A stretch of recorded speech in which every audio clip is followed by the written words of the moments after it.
Agod mayin kaupod ni Adan, kagindala niya ini sa lalaki.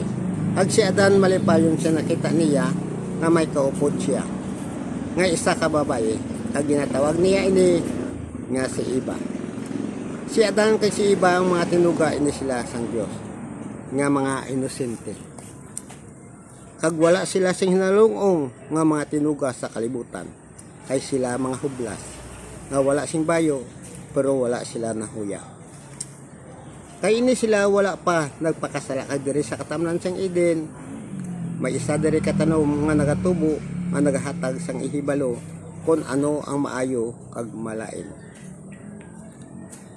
Kag ang Dios nagpaandam sa ila nga duha katinuga nga mga inosente. Hindi kamo magkaon sina nga bungang kahoy nga yara sa tunga sina nga katamnan. Kag hindi naman kamo magtandog nga pwede kamo makakaon sang bunga nga bisan ano nga bunga nga luwas lang sa bungang kahoy nga nagahatag sa ihibalo kung ano ang maayo kag malain. Ag sa panahon nga ina sing wala pa natuga ang tanan si Satanas yaran na siya sa kalibutan upon ng iya mga sumulong nga pinahulog sa kalibutan. Ag si Satanas ang iya mga sumulunod nangin saksi sila sing pagtuga sing tanan niya may kabuhi sa kalibutan nga labi na gid ining tawo. Kay sa panahon nga ina si Satanas hilway sa pagsulod kapag wa sa katamnan sing Eden. Kay wala pa sing bantay nga espada nga nagadaba-daba nga nagatiyog sa sina nga doog. Kay nakita ni Satanas ining duha ka tinuga nga mga inosente nga ara sa sulod sing katamnan sing Eden. Nga nagaupod sila nga malipayon kag masadya. Nga bisan pa sila mga inosente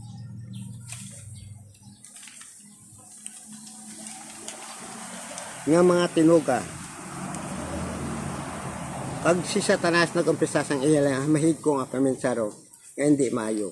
Ang kaysa amo ang nagtubo siya mahigko nga huna-una. Pag si Satanas mag-umpisa na sang unang hilikoton sa duta bilang isa ka manunulay. Agod nga iya sulayon taglaglagon ining duha ka mga tinuga sang Dios nga mga inosente. Ngayara sa sulod sing katamnan sang Eden nga malipayon.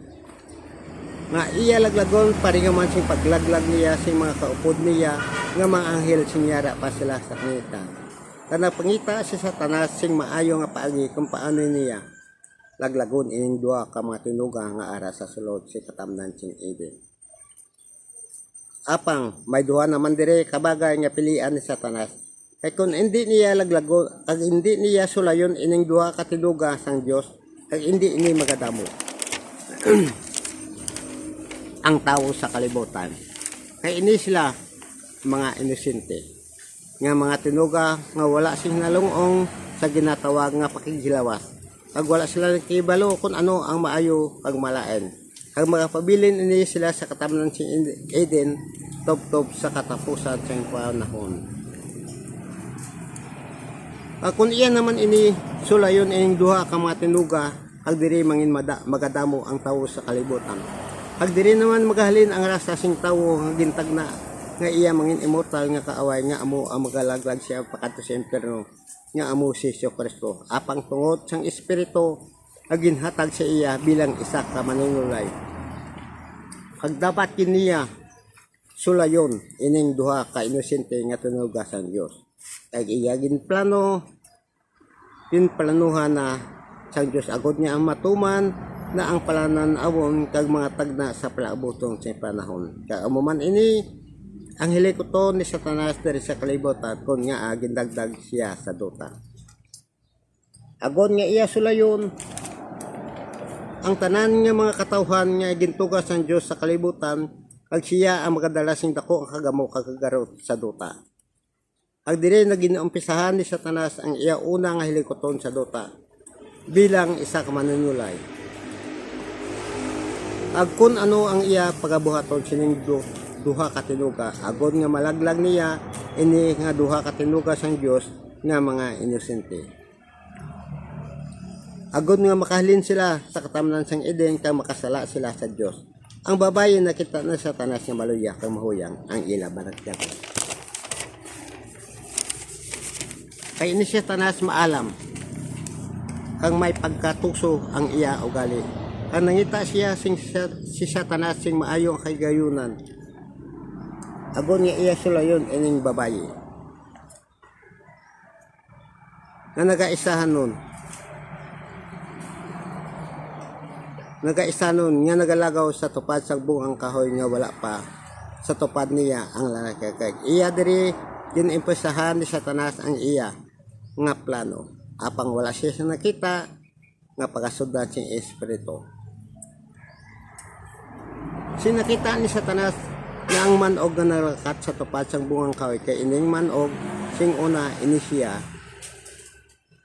wala nagakamang kay ini siya nagalakat kay ining siya wala pa ginsulutan siyang Dios kay dire nagsulod ang espiritu ng Satanas sa manog at nagpalapit siya sa babayi nga nagatulok sa bungang kahoy.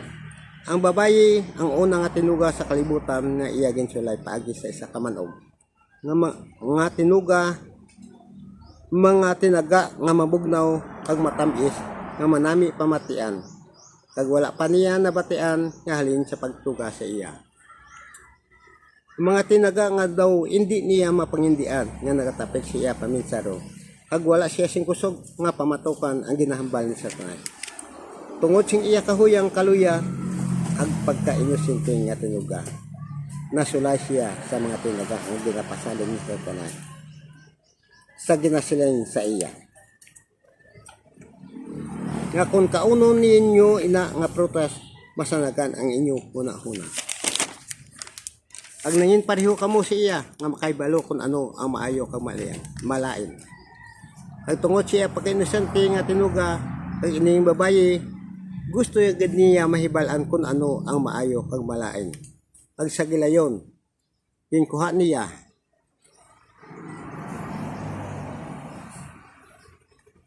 kagin kaon ang prutas. Kag si Satanas, kag si gilayon nagwa sa ang iya espiritu sa manog, kag nagbalayo sina nga doong.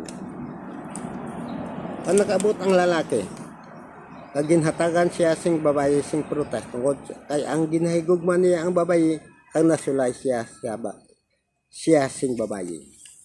Kag dire nasulay ang duha ka mga tinuga nga mga inosente. Kag hindi na kita magkatingala kung nga nasulay ining duha. Nasulay paganin ni Satanas ang madamo nga mga anghel sa kalangitan nga mga maalam kag mga gamanan nga hindi sila mga inosente. Inipaayan ang duha ka mga tinuga nga mga inosente kag tungod sila sa Dios ginpahalin sila sa katamnan sing Eden. Ay hindi gusto sa Dios magpabilin sila sa sulod sa katamnan sing Eden kag kung magkaon pag sila magapabilin sila nga buhi hasta sa katapusan sing panahon. Again, pagwa sila sa katamnan sang Eden. Apang wala inigin pabayan sang Dios. Ining duha ka tinuga gintuduan sila sang Dios kung paano sila magpagabuhi bilang isa ka mortal nga tinuga sa duta. Kaya hindi sila mabudlayan sing ila pagpangabuhi sa kalibutan kay gintudlo man nila kag itudlo man nila sa kabataan kay sa ila mga kaliwat sa plaaboton. Naghuli si Adan kay si Eva. Kag nagbusong siya, kag nagbata si Eva, nagsiling siya. Nakaangkon ako sing bata nga lalaki paagi sa bulig sang Ginoo. Kani ngalanan ko siya nga si Cain. Pag siya ulihin nagbata siya, si Eva sing lalaki din hingalan naman si Abel. Sing nagdalag ko na sila si Abel manugbantay sing karnero kag kanding. Ang si Cain iya nangin mangunguma kag nangin malapit sila sa Dios. Kag naghalad si Cain sa Ginoo halin sa iya patubas. Si Abel iya nagwa sing kamagulangan nga iya mga kasapatan giniyaw niya. Kag ginhalad ang pinakamaayo nga bahin sa Dios. Nalipay ang Ginoo kay Abel kag sa iya halad pero wala siya nalipay kay Cain kag sa iya halad nga tungod sa sini nagkusmod si Cain kag pertigid ang iya kaagi. Gani ipamangkot siya sang Ginoo. Ano bala ang ginaakigan mo nga nagakusmod ka? Kung maayo lang ang imo ginahimo kun tani malipayon ka. Pero mag-andam ka tungod kay hindi maayo ang imo ginahimo ang sala magagaw sa imo. Kay ang sala pareho sing mabangis nga sapat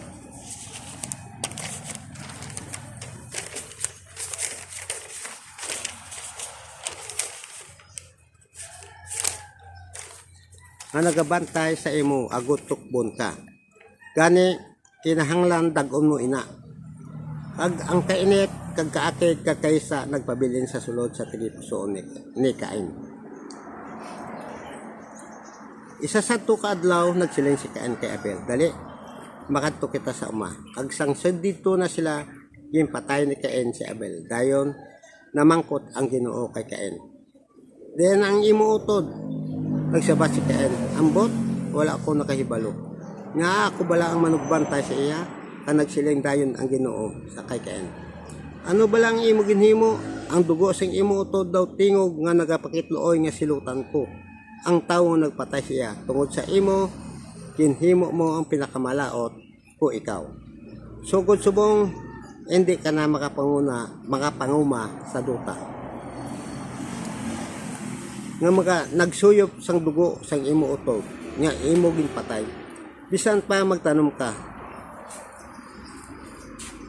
ang duta hindi na magpatubas para sa imo. Kag wala kasing permanenteng ilistaran.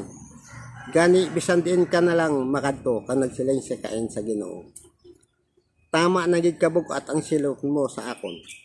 Kintabog mo ako subong sa nga duta kag sa imo presensya. Wala na ako sing permanenteng ilistaran. Gani bisan din na lang ako makadto. Kag kun may makakita sa akon, sigurado gid nga patyon niya ako. Pero ang Ginoo nagsiling kay Cain, hindi ina matabo sa imo. Nagsiling ako nga bisan sino ang mapatay sa imo, balusan ko sang 7 kapilo. Gani gimbutangan sang Ginoo sing tanda si Cain, agon nga hindi siya patyon sang bisan sino nga makakita siya. Dayon nagpalayo si Cain sa Ginoo kadto nagistar sa duta sang Nod, sang sidlangan nadampi sang Eden. Kag sa madugay nga saylo-saylo ni Cain, ang sang iya ilistaran, ang nakapangasawa siya sang ila kaliwat. Kag nagdamo ang kaliwat ni Cain. Kag dire, ang ginhalinan sing tanan nga mga maayo nga manugtukat sing arpa, kag pruta. Kag manughimo sing tanan nga klase sa mga galimiton nga halin sa salon kag saway. Kagliwat, nagbata si iba kay Seth, nagsiling siya. Yan sa tagan liwat ako sang Diyos sing anak na lalaki bilang Ilis sa kay Abel, naging patay ni Cain. Gani hingalanan ko siya Seth. Sang uli si Seth may anak man nga lalaki, naging hingalanan kay Enos. Sing panahon ni Enos, nagsugod na ang tawo sa pagtawag sa ngalan sing Ginoo. Amoy ini ang gisulat nga istorya parte sa pamilya ni Adan. Sa pagduga sang Dios sang tawo, ginhimo niya nakaanggit siya. Gintugan niya ang lalaki kag babaye. Ang pinakamaayo ni ginpakamaayo niya sila kag ginatawag nga tawo. Sang uli nagdamo ang tawo sa kalibutan.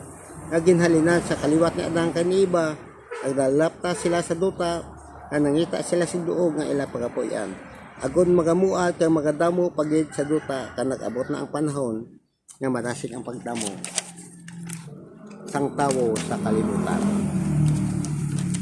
Pag ang kalinong sa duta nadula na. Tungod sa kahimuan sa tanas, kag ang sala nagbuad sa duta.